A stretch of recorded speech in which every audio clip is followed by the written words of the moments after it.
Go, go! They're still there! Don't look back! I can't keep up!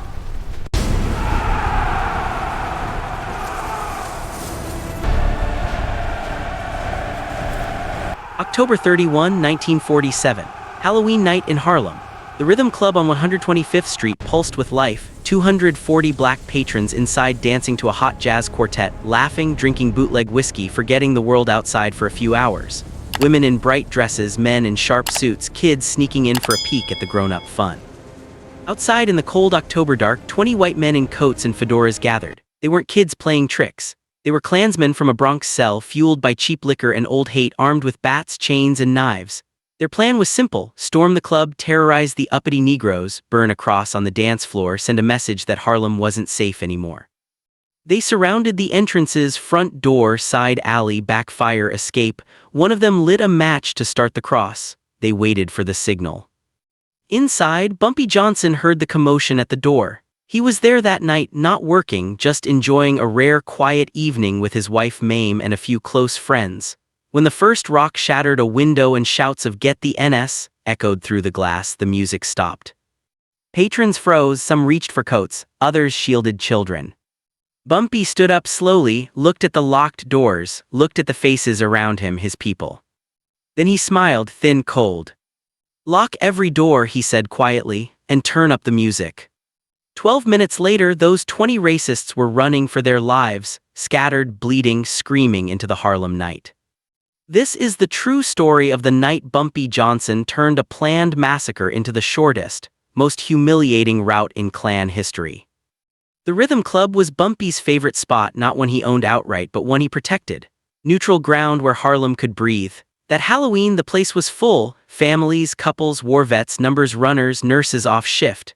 Bumpy sat in the back booth with Mame, sipping bourbon, listening to the band play "Take the A Train."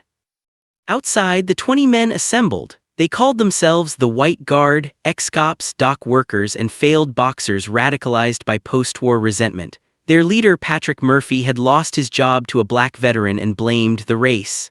They hated that Harlem thrived while their neighborhoods crumbled. They circled the club like wolves. Murphy gave the nod. "In and out fast, burn the place if you have to." 9:47, a brick crashed through the front window. Shouts followed, "Come out, NS, Harlem belongs to whites." Inside, panic flickered. A woman screamed. A father shielded his daughter. Bumpy didn't flinch. He stood, walked to the bar, spoke to the bartender, low, calm. "Call the boys, tell them to bring the hardware, and lock every exit." The doors were barred from inside with steel rods. Windows shuttered with metal grates Bumpy had installed months earlier, quietly, without fanfare. The racists banged on the doors, tried the alley, nothing budged. Bumpy climbed the small stage, took the microphone from the singer. The band stopped. "Everybody stay calm," he said, voice steady, carrying to every corner. "They came to scare us, we're going to scare them." He nodded to the lights man. The house lights dimmed to black. Only red stage lights remained, bloody glow. Then he gave the signal.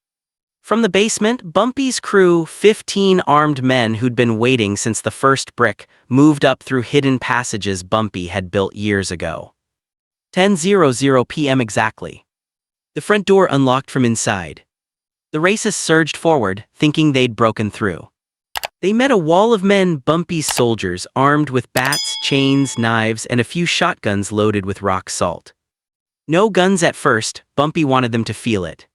The fight lasted less than 3 minutes at the front. Racists swung wildly. Bumpy's men swung with purpose: knees, wrists, ribs. Murphy screamed orders. His men pushed in. Then the side door opened. Another wave of Bumpy's crew. The alley exit, another. They were surrounded, inside their own trap. The racists realized too late. The club wasn't a target, it was a fortress. Bumpy stepped out onto the stoop, coat open, no weapon visible. "Go home," he said to Murphy, "or stay, your choice." Murphy swung a bat. Bumpy sidestepped, grabbed the handle, twisted. Murphy's wrist snapped. One by one, the attackers broke. Some ran, others fell bleeding. Bumpy's men didn't chase far, just enough to make sure they kept running. 10:12 p.m. the last racist fled down 125th Street, coat torn, face bloodied, screaming for help that wouldn't come. Harlem residents watched from windows, some cheered quietly, others just stared. Police arrived 20 minutes later, too late. No bodies, no evidence, just broken bats, dropped chains, and a burned cross left smoldering in the alley. The report: disturbance, no injuries reported. By morning, every white gang in the Bronx and beyond knew. Bumpy had turned 20 armed men into a running joke in 12 minutes. No shots fired, no deaths, just pure strategy, preparation, hidden exits, loyal men, and the will to defend what was his. The Klan cell disbanded. Murphy disappeared to Jersey, never came back north. Harlem's clubs stayed open, no more Halloween tricks from downtown. The warehouse door slammed shut behind the three survivors like a coffin lid. They staggered into the February wind, robes torn and soaked crimson, hoods hanging limp around their necks like defeated flags. Their screams had faded into whimpers long before they reached the Harlem River. Behind them, silence claimed the basement, thick, final silence broken only by the drip of blood on concrete. Bumpy Johnson stepped out last. His overcoat was scorched at the edges from muzzle flash, one sleeve ripped where a wild shot had grazed him. A thin line of blood traced his cheek, but his eyes were calm, cold river calm.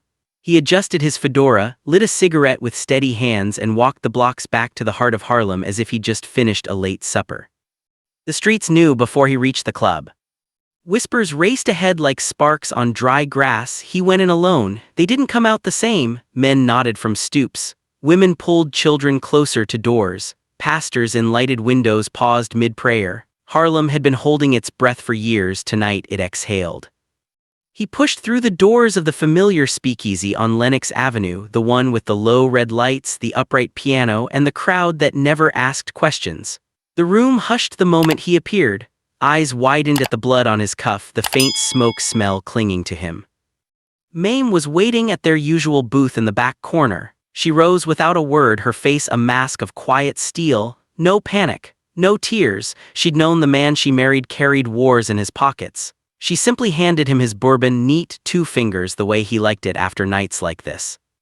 Bumpy took the glass. For a long moment he stared into the amber liquid, seeing reflections of the basement, white robes turning red, torches guttering out, the last man's plea cut short. He raised the glass slowly, turning to face the room. Every conversation stopped. The bartender froze mid-pour, the trumpet player lowered his horn. "To Harlem," Bumpy said, voice low but carrying to every corner. "To the families who sleep sound tonight, to the churches that still stand, to the children who won't wake up scared." A murmur rippled through the crowd, soft at first, then building. Glasses lifted, voices joined. "To Harlem." He drank deep, then set the empty glass down with a soft clink. The bandleader caught his eye. Bumpy gave the slightest nod. The piano kicked in first slow, then swinging hard into "Take the A Train." The drums answered. The saxophone wailed like victory, louder this time, defiant, joyful.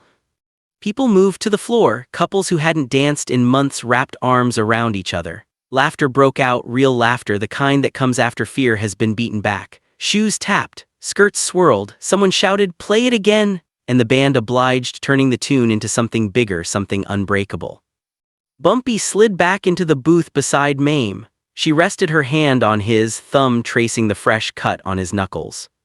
"You good?" she asked quietly. He looked at her, really looked. "We're good," he said, "all of us."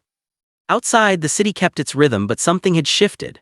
Word was already spreading. 20 racists had come to terrify a neighborhood that night. The numbers grew in the telling. 15 became 20, 8 minutes became 12, but the truth stayed sharp.